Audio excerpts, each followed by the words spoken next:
Good morning, everybody. Tiffany Witt here of Person County Senior Center, and today I'm going to be teaching you how to make the breakfast quinoa recipe that's on the back of our June calendar. It's a little too late to get our June calendar because it's the end of the month, but please come into the Senior Center and check out our lobby for our July calendar and puzzle packs. Those are ready for you. So the first part of the recipe is to toast your pecans, which I've already done. I have chipped pecans here because I like the smaller bites, but you pick whatever pecan or nut works for you. So I've just roasted these in a dry pan until they become fragrant. They are now fragrant. I am just going to add just a little bit of oil. The recipe calls for coconut oil, but you don't have to use coconut oil. You can use vegetable oil like I'm doing here, or you can use butter if you eat butter. So after I add in the oil, I am going to add my cinnamon. I've got a little bit more quinoa than the recipe calls for, so I am going to add a little bit more cinnamon, but the recipe only calls for half a teaspoon. After I add in my cinnamon and my oil, I'm going to add in my salt, just to balance out all the flavors. You always need a little bit of salt to bring out the flavor.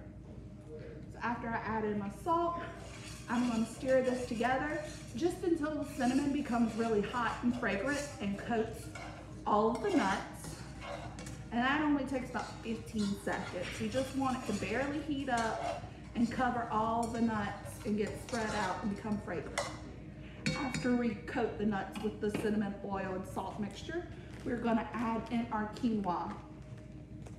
Now this is just some leftover quinoa that I put up last night, and so now it is ready to be thrown in this pan and be served for breakfast. So I'm tossing in this quinoa, and then I am going to add a little maple syrup. And this is just going to bring some sweetness to the whole dish.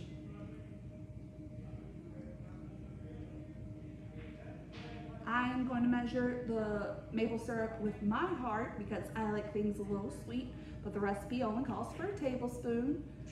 If you're like me, please feel free to add more. It's up to your own discretion.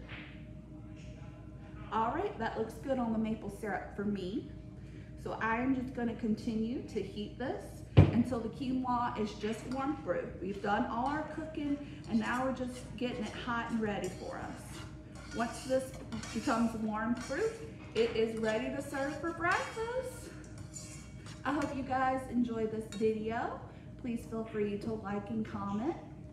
And as always, this is Tiff with Breakfast Quinoa.